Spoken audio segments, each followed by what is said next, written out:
주셨지만 5월달이 내 가정의 달이라고 그래요. 어린이 날도 있고 오늘은 일본에서는 어머니 날이죠. 한국에서는 어버이날로 이렇게 정해놓고 있는데 5월 8일을 좀 가정에 화목이 있기를 바랍니다. 우리 인간은 언제나 평안한 삶을 추구하고 있습니다. 그죠?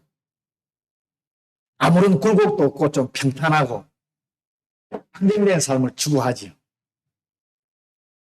그래서 열심히 일을 하고 있습니다. 쉽게 말하면 먹고 싶을 때 먹고 자고 싶을 때 자고 쉬고 싶을 때 좀 쉬고 뭐든지 하고 싶을 때 할 수 있는 그런 인생의 삶을 원합니다. 모두가. 그리고 믿음을 가지고 있는 성도들은 믿음으로도 이 세상에서 하나님의 자녀로서의 승리를 하면서 살아가기를 원해서 기도하고 나아가고 있습니다. 근데 참 잘 안 되죠. 그런데 이 세상은 우리 인간들이 평안한 삶을 생각하고 있는 것이나 또 믿음의 자녀들이 바라고 있는 그런 믿음의 승리의 삶을 살아갈 수 있도록 쉽게 허락하지 않습니다. 그런데요, 성경은 믿음의 삶을 사는 성도들에게 그리스도를 통해서 얻을 수 있는 승리에 대해서 나온 약속들을 교훈하고 있습니다. 로마서 8장 37절에 보면 우리를 사랑하시는 이로 말미암아 우리가 넉넉히 이기느니라. 또 로마서 6장 13절에 보면 내가 너희를 주장하지 못하리니 너희가 법 아래 있지 아니하고 은혜 아래 있다. 이길 수 있다는 것. 이기는 삶을, 승리의 삶을 살아갈 수 있다는 것. 우리는 세상을 이기며 지혜롭게 살아갈 수 있도록 다시 교훈들을 성경에서 주고 있습니다. 그런데 이것을 우리들이 얼마나 인식하고 얼마나 믿고 신뢰하며 살아가는지, 이기며 살아가는지 한번 생각해 보시기를 바랍니다. 그런데 우리들은 이 말씀을 온전히 신뢰하지 못해서 또 온전히 받아들이지 못해서 승리의 삶을 살지를 못하지요. 왜 그런가? 우리는 이 세상을 살아가면서 어떤 때는 승리를 하고 어떤 때는 믿음으로 이긴 것 같고 또 어떤 때는 패배하는 삶을 너무 자주 반복해. 지는 삶을 너무 자주 반복해. 그러니까 일축이 돼가 있어. 이건 내가 안 되니까 지는 거야 할 정도로. 그래서 지속적인 삶을 살아야 된다 하는 것을 언뜻 나의 것으로 받아들이지 못합니다. 오늘 본문 상황을 앞부분을 잠깐 여러분께 말씀을 드려야 이게 무슨 상황인지를 여러분 이해를 됩니다. 사울에게 쫓겨다니던 다윗이 이제 블레셋 땅으로 피했어요. 쉽게 말해서 망명을 간 거예요. 그 땅에 아기스 왕의 도움을 청합니다. 망명. 그때 다윗에게 한 600명 정도란 병사가 있었다고 합니다. 여기 27장에 보면 나와 있습니다. 그래서 블레셋 땅 주위에 있는 족속들을 공격을 해서 승리를 거둠으로 인해서 블레셋 땅 왕 아기스 왕에게 신임을 얻습니다.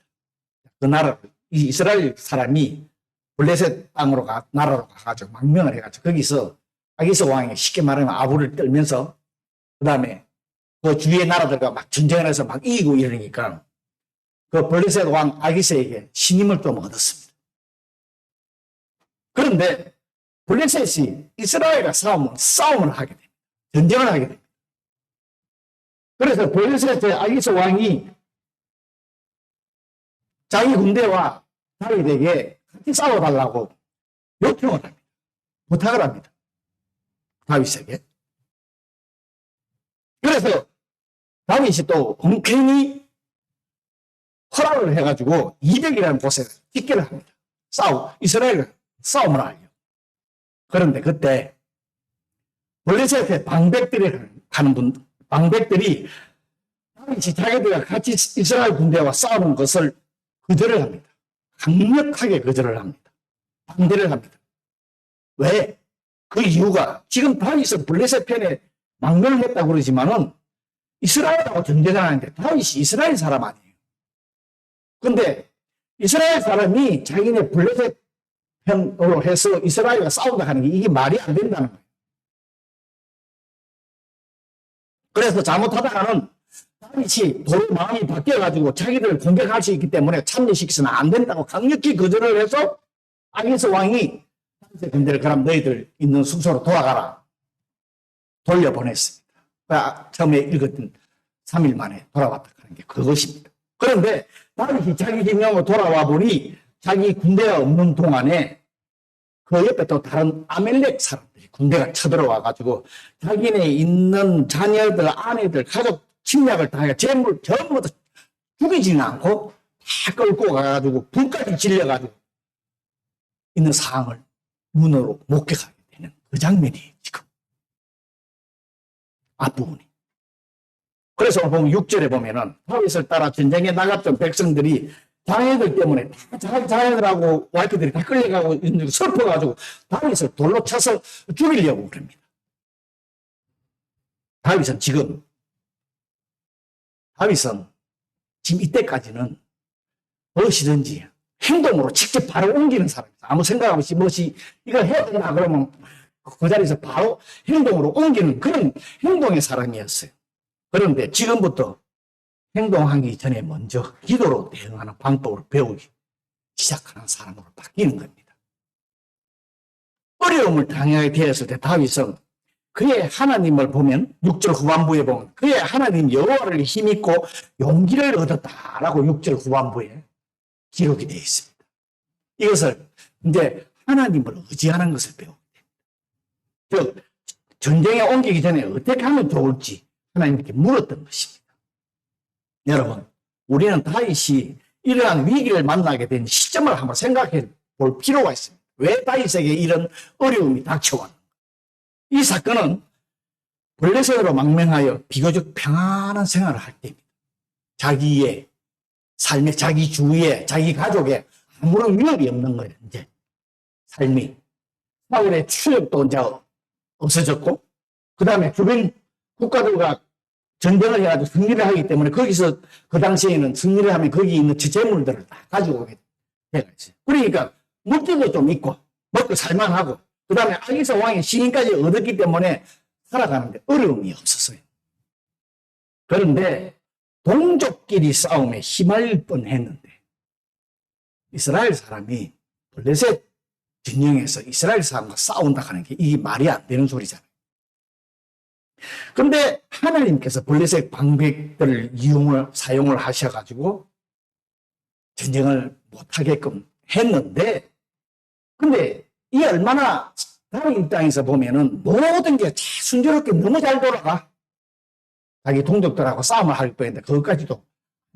그러니까 이건 완전히 행운이 좋은 인생이라고 말할 수 있는 삶입니다. 그런데 다윗은 지금 하나님의 뜻을 거스르고 있었어요. 하나님이 기뻐하시지 않는 지금 삶을 살고 있는 거예요. 하나님께서 자신을 축복하는 것처럼 보였어요.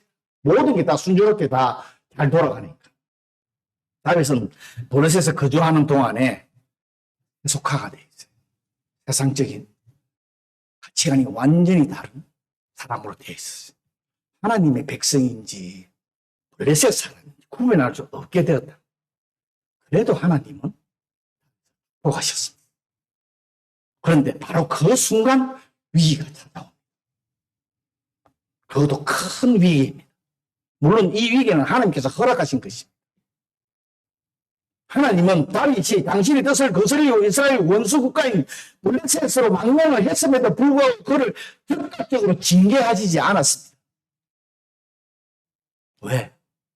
하나님은 어떤 때는 스스로 이렇게 하고 돌이키시기를 기다리시는 거예요.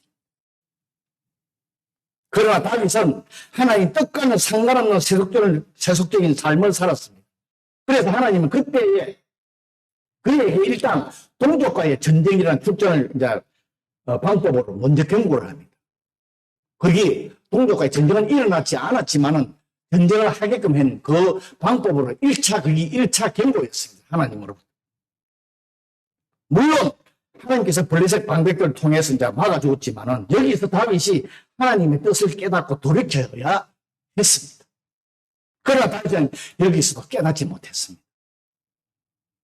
그는 하나님의 섭리로 겨우 위기에서 벗어났음에도 불구하고 회개하지 않고 도리어 아기스 왕에게 자신으로 하여금 이스라엘과 왜 싸우지 못하게 하느냐고 항의하는 모습이 29장 8절에 보면 기록이 되어 있어요. 내가 왕한테 뭘 잘못해 신문 다 잘했는데 왕이 왜 내가 이스라엘과 싸우려고 하는데 왜 못 싸우게 합니까? 항의하는 부분이요. 29장 8절에 기록이 되어 있습니다. 세상에 이런 일이 하나님이 자기 동족과의 싸움을 막아주는데도 자신은 왜 나를 갖다가 싸우지 못하게 하느냐. 이런 일이. 그래서 하나님께서 다윗을 회개하도록 극단적인 방법을 사용하신 것. 그래서 이제 오늘 본문입니다. 여러분, 우리도 하나님의 뜻을 거스르고 사는데 만사가 형통한 것처럼 보입니까? 그때의 성도에게 있어서 정말 위기의 순간인 줄 알아요. 그것도 우리의 힘으로 도저히 극복하기 어려운 절대절명의 위기임을 알아야 합니다. 다윗은 위기를 맞아 더 이상 오늘 본문에 보면 울 기력이 없다고 소리 높여 울었다고 4절에 보면 기록하고 있습니다. 완전한 어떻게 할 수 없는. 또 2절과 3절에 보면은 거기에 있는 젊거나 늙은 여인은 한 사람도 죽이지 아니하고 다 사로잡혀 끌고 왔고 성읍은 불탔고 자기들의 아내와 자녀들이 사로잡혀 갔다고 말하고 있습니다. 여기서 죽임을 안 당한 것도 이거 하나님의 은혜지요. 자기 가족 포로로 끌려가게 한 것. 여러분, 이 부분은 참 말씀드리기 어려운 부분이지만은 우리들도 하나님의 뜻을 거슬리는 삶을 살게 되면은 우리에게 어떤 위기가 닥칠지 모른다는 겁니다. 꼭 그런 건 아닙니다. 그렇지만 하나님께서는 우리들의 삶을 온전히 깨달아서 하나님께서 원하시는 뜻으로 돌리시기 위해서 우리들한테 위기, 여러 가지 어려움을 줄 때도 여러분 있습니다. 성경에 보면, 그죠? 하나님은 당신의 백성이 그릇된 길로 갈 때에 그대로 방치해 두시지 않습니다. 하나님은 당신의 백성을 사랑하시기 때문에 어떤 경우에도 우리를 그러나 버리지는 않습니다.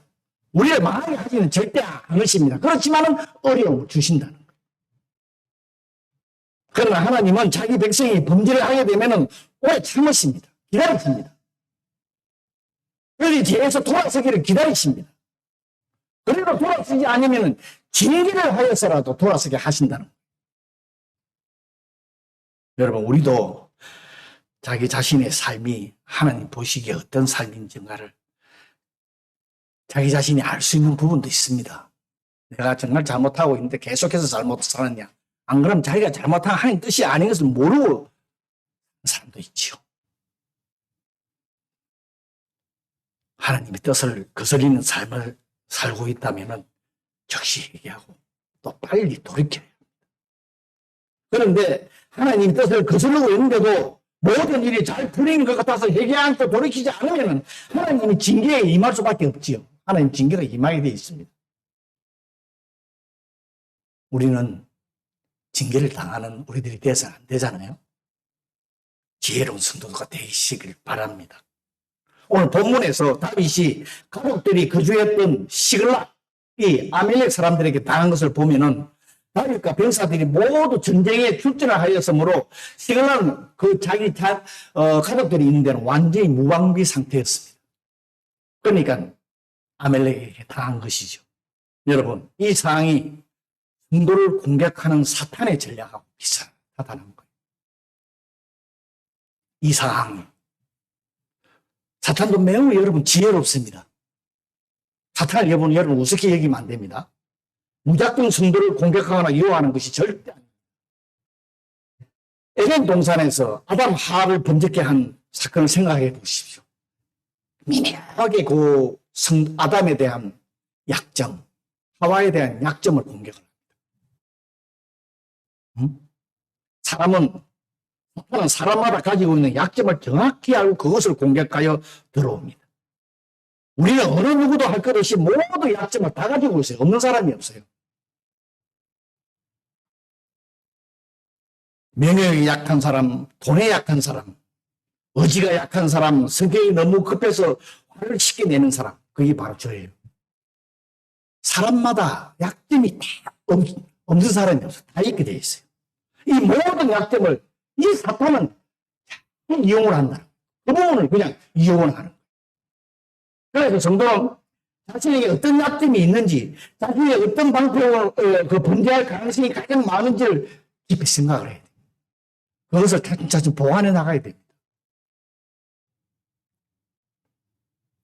그리고 그 약점에 대해서 성령님의 도우심을 간구하고 말씀에 비추어서 그 약점을 잘 대처할 수 있도록 노력해 나가야. 안 그러면 사탄의 유혹에 빠지게 됩니다. 시험. 그 사탄이 공격을 해도 끄떡없는 영적 승리를 함으로 승리의 기쁨을 맛볼 수 있습니다. 그것을 보완해 나가면. 오늘 본문 7절과 8절에 보면 다윗은 제사장 아비아들에게 에봇을 가져오라. 그죠? 에봇은 조끼처럼 생겼대요. 제사장들이 입는 옷이에요. 제사장들이 입는 거룩한 옷입니다. 어복입니다. 그 에봇에는 흉패가 있었는데 그 흉패 안에는 우림하고 둠빔이라는 두 개의 동전처럼 생긴 게 들어있었답니다. 우림과 둠빔. 그런데 동전처럼 생겼는데 그 흉패 안에 두 개가 들어있었다고요. 한 개가 아니고 두 개가. 그런데 이것을 하나님 뜻을 묻기 위해 사용한 그 외에는 정확히 어떤지는 잘 모른대요. 정확히는 잘 모르는데 예를 들어서 두 개를 굳이 뽑는 식으로 성경에 굳이 뽑는다 하는 말도 나오지만 두 개를 하나 우림은 저주하다. 아니다는 뜻이. 하나님 뜻이 아니다. 저주하다고. 둠빔은 완전하다. 하나님 뜻이다 하는 거예요. 이것을 두 개를 던져서 대사장이 두 개가 다 둠빔이 나오면 하나님의 뜻이다 하는 그런 의미였대요. 지금 생각을 하면 누구를 던져가지고 하나님 뜻을 아냐 하는 생각하지만 이걸 영적으로 잘 판단을 해야 합니다.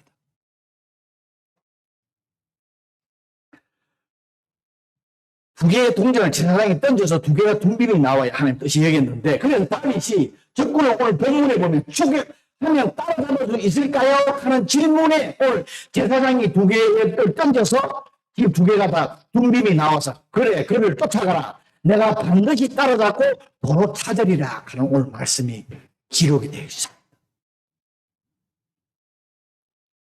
좀 이상하게 들릴지 몰라요. 던져서. 근데 굳이 뽑는 것도 마찬가지지만 즉 하나님의 뜻을 구별을 했다. 또 에봇을 가져오라 하는 것은 자기의 잘못을 깨닫고 하나님이 지금 회개하고 있는 거예요. 돌아서기를 지금 다윗이. 여기서 중요한 것은 다윗이 하나님의 뜻을 묻고자 하였다는 거예요. 지금까지는 그렇지 않았는데 행동으로 옮겼던 사람인데 이제는 행동으로 옮기기 전에 먼저 하나님의 뜻을 물었다 하는 지금 그 말씀은 우리한테 교훈을 주고 있는 거예요. 다윗은 블레셋으로 망명하는 것도 보면은 하나님께 묻지 않았어요. 자신의 행동으로 옮겼고, 지금은 다윗은 자기의 잘못을 깨닫고 회개하여 지금 하나님과의 관계를 지금 올바로 세우고 있는 그 부분입니다.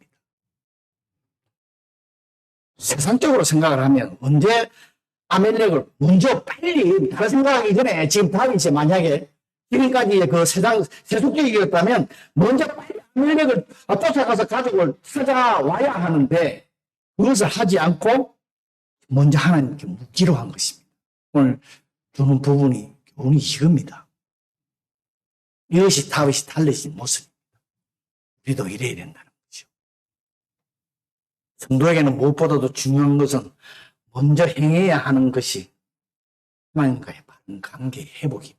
하나님과의 올바른 관계가 회복되지 않으면 아까 기도도 해주지만 만사가 다 헛거예요. 하나님 함께 인도 안 해주면 그게 이루어지지 않는다는 거예요.